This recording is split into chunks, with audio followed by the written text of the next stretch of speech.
No, hindi nagchat-chat. Kaya mo siya. Habang masaya siya, hanggat masaya pa siya doon. Pag may problema yan, tsaka pag may gustong ipagawa, magchat-chat lang yan sa atin. Kaya mo lang siya. Baka,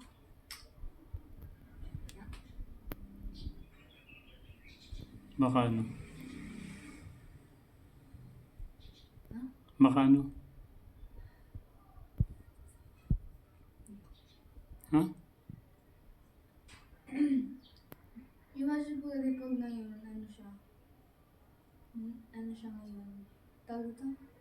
Parang nagagala siya ngayon. Tapos tayo dito na. Pag hindi yun nag-usap sa atin for 1 month, magkano talaga? I will go crazy. Kaya niya yun? Nanay, tas ganun. Kaya hindi usap. Ano yung usap? With her own child for 1 month. That's sad reality. Hindi pa siya nagpadala ever since January. Ano na ngayon? August. January, February, March. Hindi siya tumutulong sa akin dito since January. Pero siya yung nagbabayad ng tuition fee mo. That doesn't make a difference. It's just 2,000 a month. Hindi, 3,000 a month. 3,000 a month. Mm. Ayun lang, binabayad niya. Ayaw mo na lang. Pabayaan mo si mami mo kung magkano at kailan niya gusto magpadala. No. Hanggat kaya natin, kaya ko, okay lang yan. Magme-message naman yan sa'yo kapag may problema siya, kapag may mga favor na gusto niyang pagawa. Ngayon, siguro masaya siya, nag-i-enjoy siya sa buhay doon, kaya hindi siya nagme-message. Ayun lang. Nag-uusap lang siya sa atin kapag may kailangan. Parang yung mga classmates ko. Hindi yung, how are you? Okay ka lang ba dyan? Hindi ganun. Magpapadala lang. Tapos sabihin, ito, ibayad mo dyan. Tapos sakto-sakto lang, walang extra. As if, Okay lang yun, anak. May nauutangan naman ako eh. Lalo yun sa bangko. Yung utang ko, hindi naman siya sisingilin nun eh. Yung utang ko sa bangko, hindi siya sisingilin nun kasi hindi naman siya present nung inuutang ko yung bangko, although mag-asawa kami. Kahit mag-asawa kami, as long as na hindi siya present doon sa time na kinuha ko yung perang inutang ko, hindi siya pwedeng singilin. Pero mag-investigate ang bangko, and then kapag may mga like conjugal property kami, like itong house tsaka yung lupa, yun ang hahabulin ng bangko. Itong lupa at bahay. Yung share ko dito, yun ang hahabulin ng bangko. Kaya okay lang na magkautang-utang ako. Hindi naman ako natatakot kasi yung share ko dito sa lupa at bahay, since this is conjugal property, yun naman ang hahabulin ng bangko. Pabayaan mo si mami mo na. Ganyan na, sabi niya nga, di ba? Sabi niya nga, ganyan na siya, mabarkada, noon pa. So, okay lang yan. sabi din siya sabi mo di ba bahala na kayo sa niya. Bahala na. Yeah, para sa akin kasi it's okay na marinig sa kanya yon na bahala na kayo dyan. Wala na akong pakialam. Pero yung hindi okay sa akin, yung sinabi niya na darating ang araw, tayo magkakatapat. Na ibig sabihin masisira tayo as father and daughter pagdating ng araw. Ganun yung ibig niya sabihin. Which, sobrang hindi ko kayang imagine na isang nanay kaya niyang sabihin sa kanya mag-ama yun. In what reason, di ba? In what way? Di ba? I've been taking care of you a decade na, 10 years na. Pero wala siyang naging problema o naging issue sa akin. Di ba? Kung paano kita mahalin, kung paano kita alagaan, kung paano kita suportahan. Nagiging nanay at tatay nga ako, di ba? Pag may mga occasion sa school, ako yung nagiging makeup artist mo. Ako yung taga-terentas mo, taga-ayos mo. Ako yung ako yung nanay, ako yung tatay, ako yung tutor, di ba? The reason why you're a consistent top one because of me, and I'm proud to say na because of me. Di ba? Alam ko matalino ka, pero sa guidance ko, nagiging top 1 ka. Di ba? Yun lang naman yung sa lahat ng ginawa ni mami mo sa akin, yun yung pinaka masakit kong narinig. Yung magka-curse siya, mag-wish siya na balang araw magkakaroon tayo ng, di ba? Balang araw, which sobrang hindi lang painful yun. Sobrang nakakalungkot.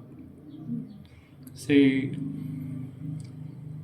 yung inaasahan mo na taong hindi sasabihin sa'yo yan, yun pa yung, dun mo pa siya narinig, sa kanya mo pa narinig. And then, habang sinasabi niya yan, nakikita natin yung post niya kung gaano siya kasaya doon. So, okay lang. Walang problema din. Ang importante naman hanggat may tumutulong sa akin, hanggat may nakukuha akong tulong sa ibang tao, hanggat kaya ko, okay lang yan. That's the most important thing here. Well, ever since I hit puberty, I lost motivation to do anything. Tapos pwede yung nakabot dun sa, na siya dito, uwi na siya dito ako 10 years old na ako. And she did the complete opposite. She did the completely opposite. Sabi daw pag 10 years old na ako, dito na lang siya forever. Hindi daw siya mag-a-abroad. Tapos, But when you turn 10, anong nangyari? Di ba sabi niya, she promised you that when you turn 10, she will go home for good na, hindi na siya alis, take care of you na siya. And then, nung naging 10 ka, it's completely opposite. What she did was,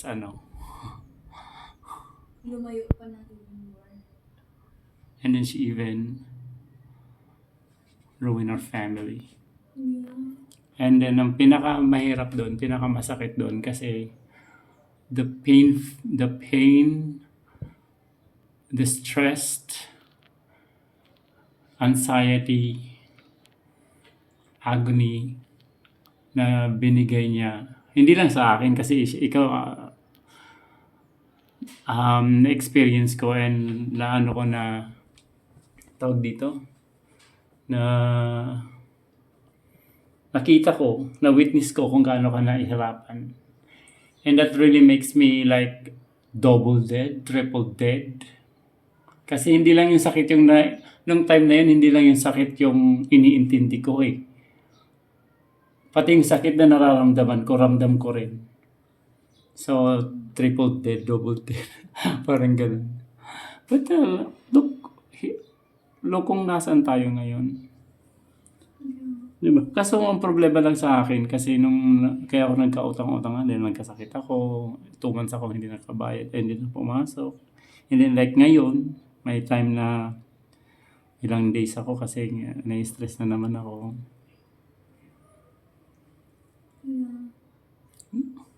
Yan mo na yun. So, what will happen kapag hindi ka nag-utang?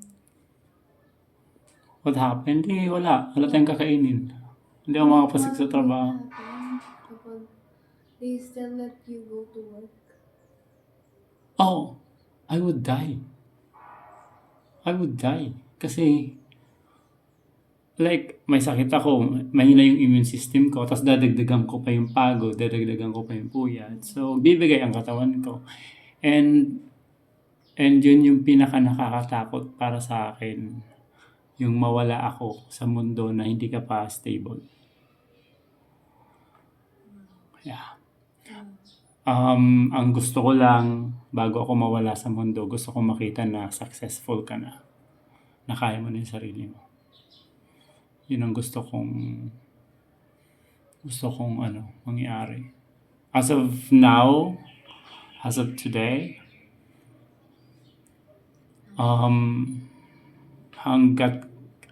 hindi hanggat kaya ko, kinakaya ko. Di ba? Kinakaya ko. Kung ayoko mang aminin, pero sobrang hirap na hirap ako. Emotionally, hindi yung pagod sa trabaho, but emotionally, mentally. But I thank God kasi ito pa rin ako. Although tingnan mo yung katawan ko, sobrang ano bang tawag dito? It's not just weak. Payatot na, ganun. Oh, yes. Pati mukha ko. But I still manage to, to move forward, to move on. Grabe. Ano pa yun? They were not lying. Parang pang 12 years old. Kaya nga anak, at your early age, ayoko munang ma-fall in love ka. Kasi ayoko maranasan mo yung pain and yung heartbreak at your early age. Ayoko pa. Gusto ko pag na-fall in love ka, yung malakas ka na, strong woman ka na kaya mo nang harapin yung pain in case na ma-broken hearted ka. Kasi yung first broken heart mo, 'di ba, si mami mo, but not in a romantically way. Pero it's actually different when you get hurt kasi cost siya ng taong mahal mo. So gusto ko maging mature ka muna to handle pain, handle stress. What do you mean I'm already mature? But of course, hindi ko sinasabing wag. I mean, hindi ko sinasabing at this point of your age, ito yung dapat na age mo na magkaka-boyfriend ka. No. Kasi hindi mo naman hindi mo naman makokontrol yun eh. Di ba? Kahit sabihin ko na, after mong after ng dibo mo, saka ka mag-boyfriend. Kung hindi mo na-control yung sarili mo, 16 or 17 ka lang na fall in love ka na. So, may magagawa ba ako? Diba? Wala.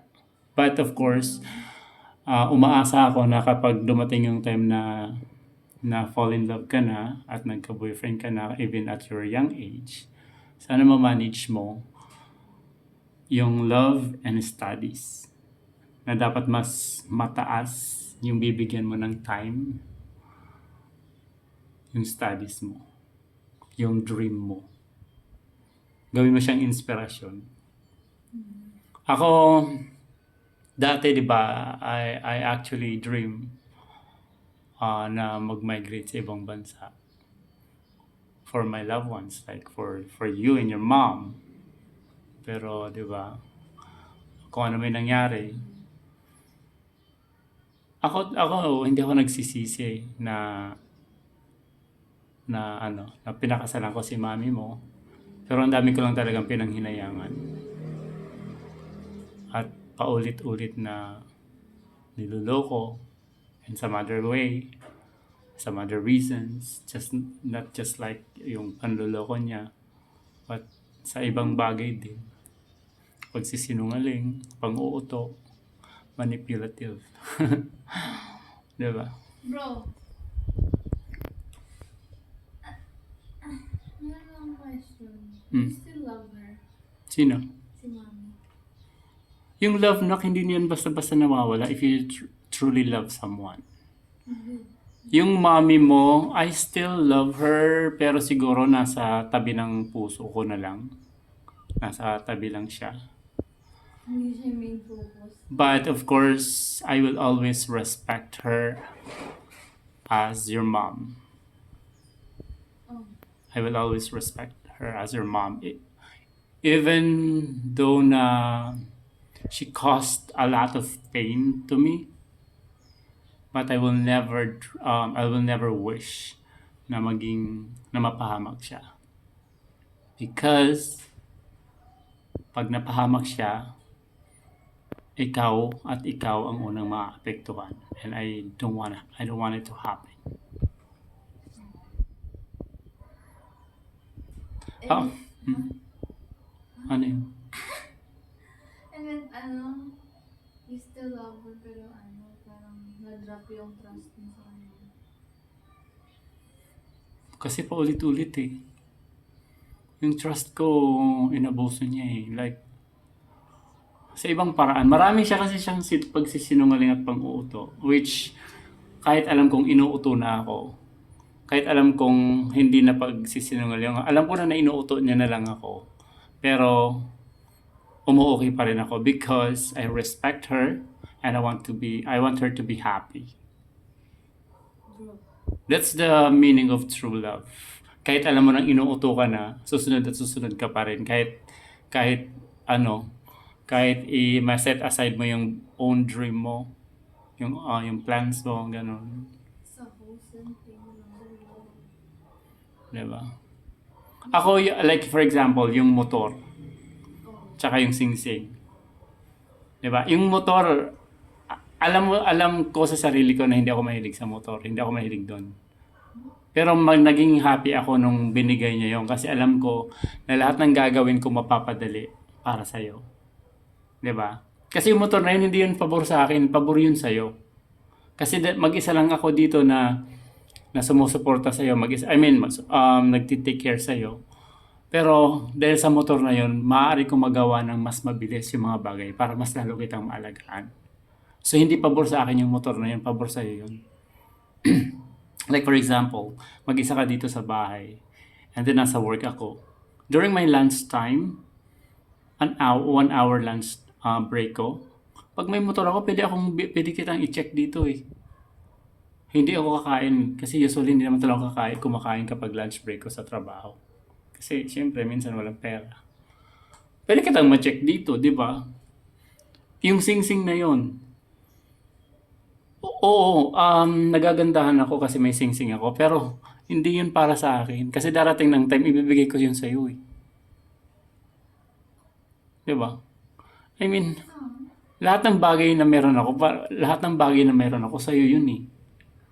Pero, binalik ko sa kanya kasi nga nakikiusap siya na wala siyang pangkain doon, babalik niya lang daw. So ako naman, uto-uto. Kahit alam ko na paulit-ulit na lang nagsisinungaling. Pero, diba? Yun ang masakit sa akin, yung masyado akong nauuto.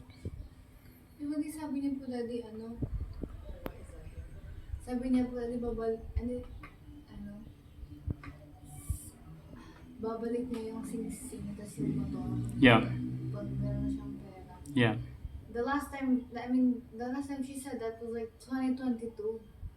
Mga September 2022 to December.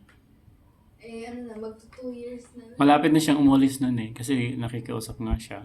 Na wala daw siyang Kung walang pera, why continue to go? Ang pinakamasakit din sa akin na sinabi niya is yung ginagamit kita para lang makakuha ko ng pera sa kanya. What? She said that? Yeah. Oh my goodness. Hindi ko na kilala si mami mo, sa totoo lang. Hindi ko na siya kilala simula nung ma-in love siya kay Dennis. She changed a lot. Differently. She changed a lot. And I know myself, and I'm sure na the reason why she changed, it's not because of me. I'm not a perfect husband. I'm not a perfect father. Pero I can say that I'm a great I'm a great person. I'm a great loving person. Diba? I spend all my time, almost all of my time, taking care of you, taking care of the house. Minsan nawawalan ako ng oras sa sarili ko. But it's fine with me. Diba? Pero hindi ako lumalabas, hindi ako naglalakwatsa, wala akong bisyo. Oh, ano pa bang, 'di ba? Kaya sobrang sakit nun kasi sobrang sakit yung nangyari at ginawa niya kasi kahit ulit-ulitin kong isipin kung ano yung naging reason bakit na fall in love siya sa iba. Kahit hanggang ngayon di ko maisip or makuha yung sagot kung ano yung ginawa ko. Kung bakit nagkaganon siya. Yeah.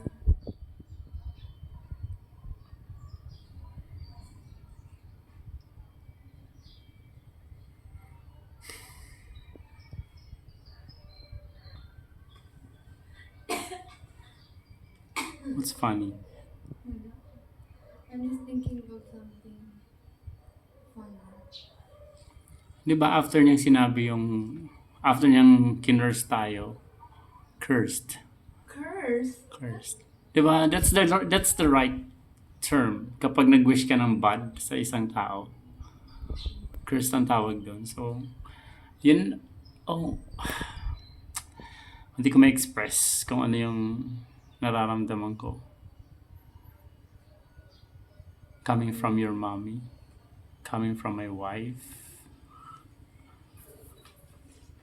Balang araw kayo yung magkakatapat. No. Balang araw. Diba instead of wishing me ng good health para maalagaan kita ng maayos kasi malayo siya,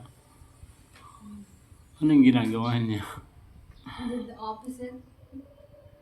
And plus, iba na kayong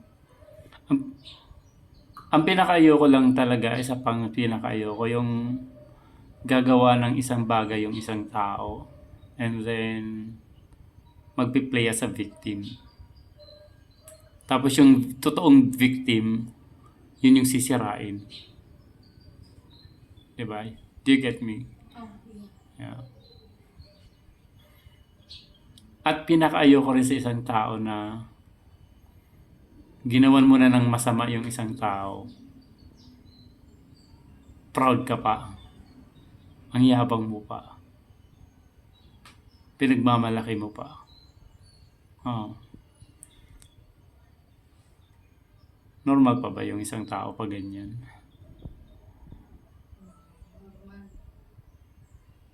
That's not an average thing a person will do.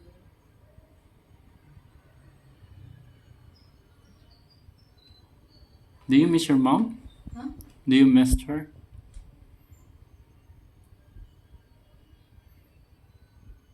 Yeah. Of course, she's your mom. I meant like not her right now, yung dati. You mean nami-miss mo siya not because hindi siya nagchat-chat, because inabandon ka na, kasi like what, no, she told me na bahala na kayo sa buhay niyo. Nami-miss mo siya, yung dating siya. Yeah. Na-miss ko yung nagbabanding ko. Ano yun?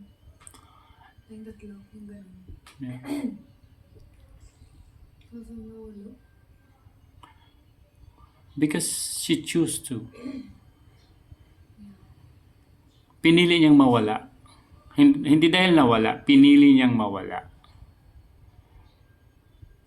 Yeah, it was her doing. Choice niya. Yeah, it's her choice. Naunahan niyang kunin si, Tita Marie instead of us. Instead of you. Dapat ikaw yung kinuha para dalawa kayo. Or maybe tayong tatlo. Doon. Yun lang ang iniisip ko kasi sana alam naman niya na lahat ng kakitain ko mapupunta sa'yo. Yeah. Akala Bakit hindi niya i-consider yun na, tsaka isa yun sa pangarap ko, isa yun sa pangarap namin na sinira niya. Dapat makabawi man lang siya sa mga kalokohan niya at katarantaduhan sa akin. Bakit hindi ako yung kinuha niya? 'Di ba? Na alam niya na lahat ng kikitain ko, halos lahat ng kikitain ko mapupunta sa'yo.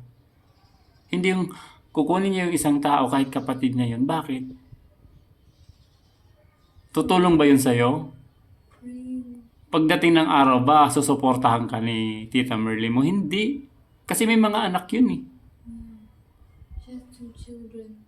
3. 3? May isa siyang panganay yung di mo pa nakikita yata. I'm scared. Lalaki lahat? Mm-mm. 3 children. She has 3 children.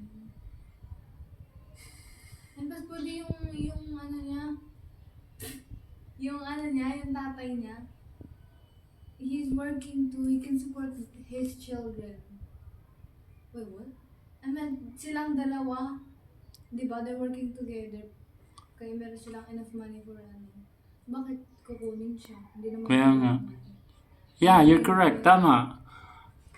Si Tita Merly mo may trabaho. Yung asawa niya may trabaho. Yung dalawang anak niya nagtatrabaho. Ayun. Isa lang ang hindi nagtatrabaho, yung bunso. Tama yung question mo, bakit siya yung kinuha? Ni mami mo, di ba? Bakit hindi ako? What does she have to do with this? O nga no, naisip mo yun.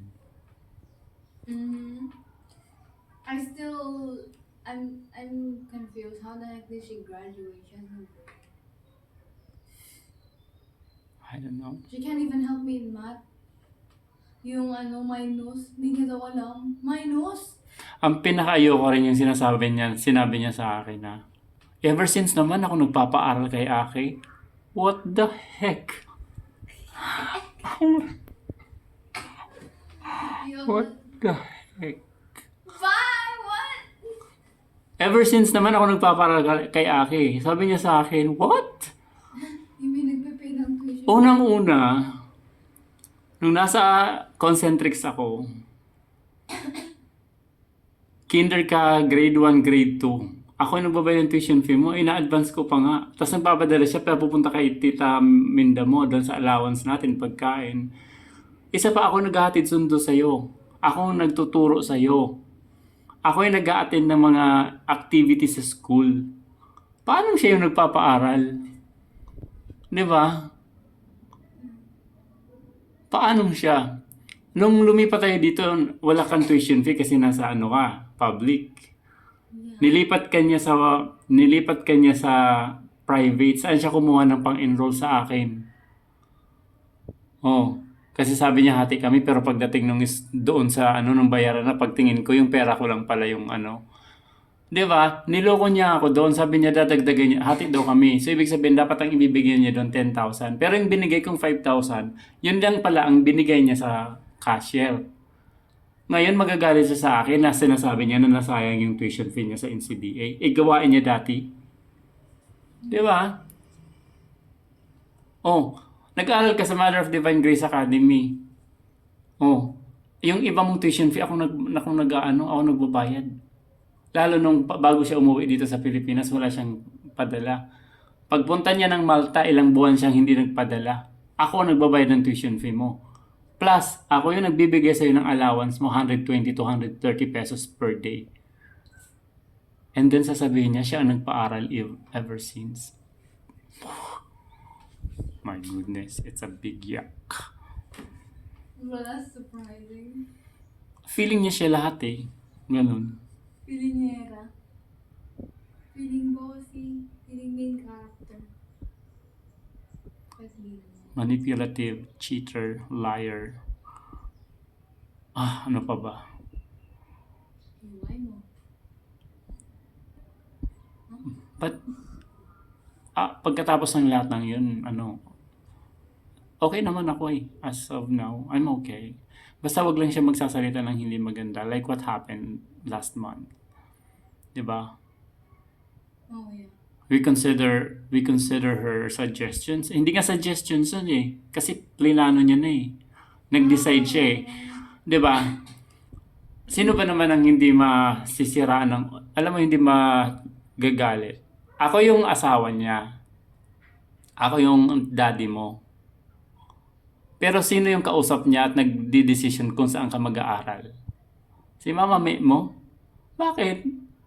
Si Mary Ann ba? Siya ba yung tatay mo? Bakit silang dalawa nag-uusap at nag-decision kung saan ka mag-aaral? Kakausapin lang ako para sabihin na, oh, kunin mo yung ano, yung mga ano niya kasi nag-usap na kami ni Mary Ann na sa NCBA siya mag-aaral.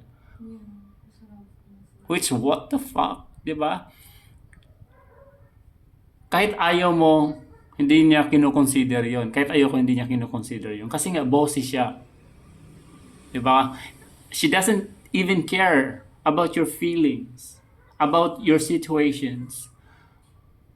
Kahit alam niya na ayaw mong tumira kay na mamada mo, kahit alam niya na ayaw mo doon sa NCBA, pero pinipilit niya ng pinipilit. Bakit? Para ano? Matupad yung pangarap niya na magkahiwalay tayo at mapalayo ka sa akin. Yun naman ang purpose niya, yung goal niya eh. Na malayo ka sa akin. Na ihiwalay ka sa akin. That's her purpose. Hindi niya nakuha sa kagagawahan, kaya dinaan niya ako sa pakiusap.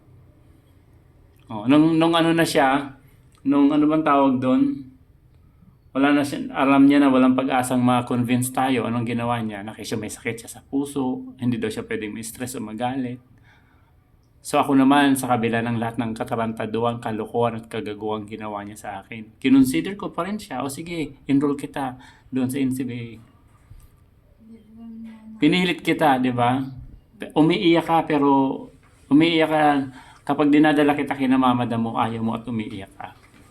Pero tiniis ko yun, anak, para mapagbigyan si mami mo. Pero anong ginawa niya?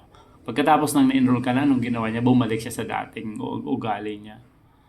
Tinago niya lang yung sungay niya sa akin. Bawal siya magalit, pero nung nalaman na nandoon ako sa public, grabe ang galit. Grabe ang galit, tapos sinumpa pa tayong dalawa na balang araw, ganun ang mangyayari. Galit na galit, tapos ngayon makikita mo sa post ni Tita Merly mo. Nakangiti. To, ang saya-saya.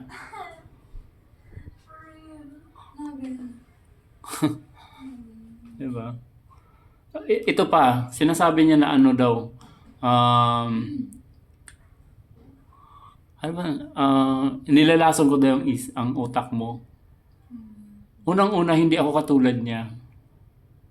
Napatunayan ko yan ever since na mabuti ang puso ko. Mabuti akong tao. Ako nga, takot akong mamatay na hindi kayo okay ng mami mo. Ayoko mamatay na hindi kayo okay ni mami mo. Kasi mahihirapan ka, palas ka mahihirapan. Nag-worry ako na baka isang araw mamatay ako tapos yung situation yung dalawa, si mami mo walang pakialam sa'yo. Like ngayon, tingnan mo, almost magti 3 weeks na. 4 weeks na hindi na siya nagko-contact. Oh. Kaya yung mga sinasabi niya, pagmamahal ng isang ina ay walang kapantay. Fuck. Hindi lahat ng nanay. Hindi ko nilalason ng utak mo. Kasi nakikita mo, nararamdaman mo eh. Kung paano kanya i-treat at paano kanya pakisamahan nung nandito siya, paano kanya kausapin. Ang dami niya mga sinabi, tapos ngayon pinagsisinungalingan niya na hindi niya sinabi. Hayaan mo yan, masasanay din yan, wala na akong pakialam. O, yung mga ganun sabi niya ngayon. Nung umuwi siya dito, pinatunayan niya rin na wala siyang pakialam sa'yo. Hindi kita bina-brainwash. Kailan ba, bihira nga tayo mag-usap tungkol sa mami mo eh, di ba? Yeah. Di ba? Bihira tayo mag-usap tungkol sa mami mo.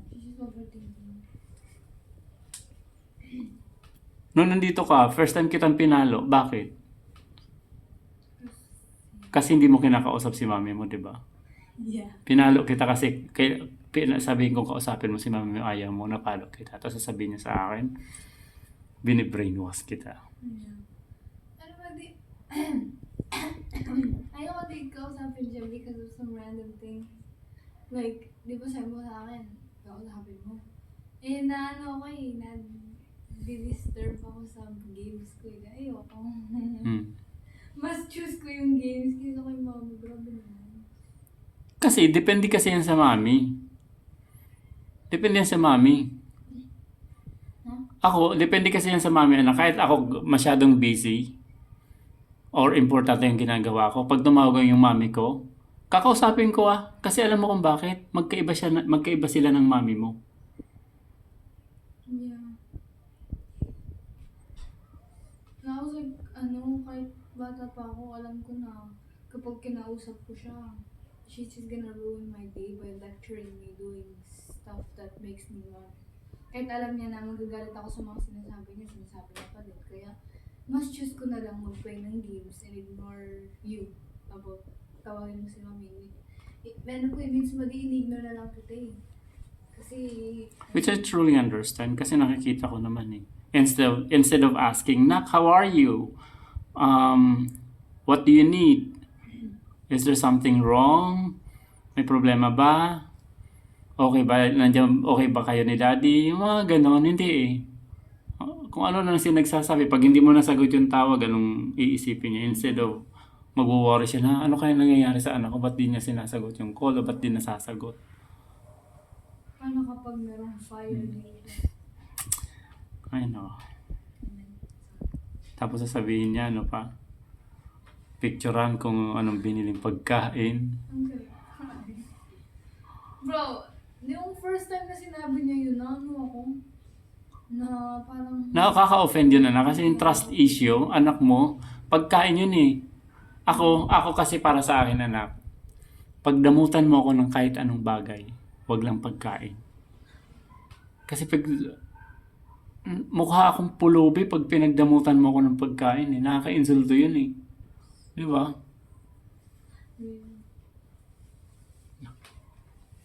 Nakaka-insulto yun. Reklamo siya kada order mo 300, 400 ang mahal. Natural. Everything is Online yun eh. Online, ano bang tawag doon? online delivery. Online delivery yun. Automatic may yun, delivery fee. Choice niya yun eh. Kung di ba naman siya magpapaka, anong tawag doon? Hambog na credit card na online ganito ganyan. Tapos magrereklamo siya ba't ang mahal. Every order may delivery fee. Kung kada order mo may 90 pesos na fee or 75 pesos, nag-order ka ng 10 times in 1 week, 700 pesos yun. Kung pinadala niya ng cash yun, di ba mas makakamura? Di ba? Kasi pwede natin bilhin sa kahit saan store na walang extra fee. Oh, yeah. Hidden charges. Merong extra fee, mga 10 pesos. Di ba yung mga delivery, yung mga driver kasi sila yung nagbabayad. Sila nagbabayad ng food. Kaya kailangan nila ng extra money kasi Kaya mo na si mami mo na. magpupunta pa sila. Wasting their time. Tatawag lang yan kapag may problema na yan o kaya may mga iuutos siya. Sa ngayon masaya siya kaya hindi tayo naaalala. Di ba dati nag-away po kami? Nag-away kami tapos it was a big fight. Tapos we haven't talked for like weeks. Tapos nung dinala po ko ni Joe dun sa 7-Eleven, tinawag niya po si mami. Tapos grabe, ang happy niya. Meron siyang glasses, tapos meron siyang mga kaibigan dyan. Tapos, how are you? Parang ganun. How are you? Parang Kasi nga, kasama mo si Joe. Di ba? It's a different, pag kausap mo siya nakasama si Joe, iba yung niya, aura niya, iba yung mood niya. Pero kapag kausap ka dito sa bahay lang, di ba? Alam mo yung, double face? Ewan ko, ano bang tawag doon? You mean two-face? Two-face, yeah. Two-face siya. Pag kausap mo si Joe, ang ganda ng mood. Pero pag sa bahay ka, kausap mo siya. Parang may period. Hindi, joke. Ayan mo na. Pag may problema na yan, sa kanya tatawag sa'yo. Kapag hindi siya na okay. Ganun naman, ever since naman yun, napapano ko sa kanya. Kapag may problema siya, saka siya tumatawag. Pero pag happy siya, nakakalimutan niya. Yeah. Tapos sabi niya, Hanggang hindi mo i-enroll si Ate sa MCBA, hindi ko kayo papansinin. Di ba? Oh, like, Titiisin niya yun. Wala siyang kumusta na kaya yung anak ko. Okay pa ba siya? Alam ko si Bong may mga utang yun. Tapos nagkakasakit siya. May mga time na hindi yun para makakapasok. So kapag no work, no pay, kulang ang sahod noon. Ano na kayang nangyayari sa anak ko? Walang ganun. Walang ganun. Di ba? Walang ganun siya. Alam niya, may utang ako dahil nga sa mga sakit ko na siya yung nag-cause. Lahat naman lang to siyang dahilan eh, kahit ano pang pag-deny niya. Nasira yung buhay ko dahil sa kanya. Pangarap ko, health ko. Yung estado ng buhay ko na dapat milyon na yung kinikita ko. Dapat nakapagpatayo na ako na mas maganda pa ditong bahay.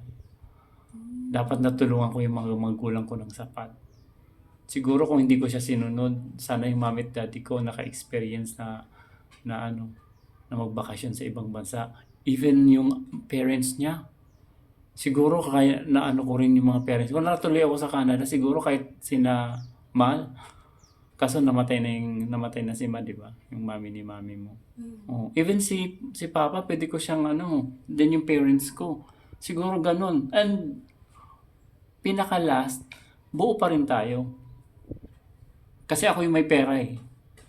Ako yung may pera. yeah. Kaso nagka-problema, mas malaki ang pera ni mami mo. Kaya tayo. And hindi lang mas malaki ang pera. Ganun talaga siya. Yeah. If only na sabi mo, if only you didn't listen to her, whatever she says. Diba? Oo. Meron din. Meron yung consequences. Pag hindi ako nakinig sa kanya, may consequences. Kapag hindi ko siya sinunod, may consequences. Kaya lahat dapat siyang masusunod. Lahat. Kahit naging uto-uto na ako, kahit nasira na yung pangarap ko, sinunod ko pa rin siya. Because ganun talaga kapag love mo yung isang tao. Yeah. Pero sana hindi na lang.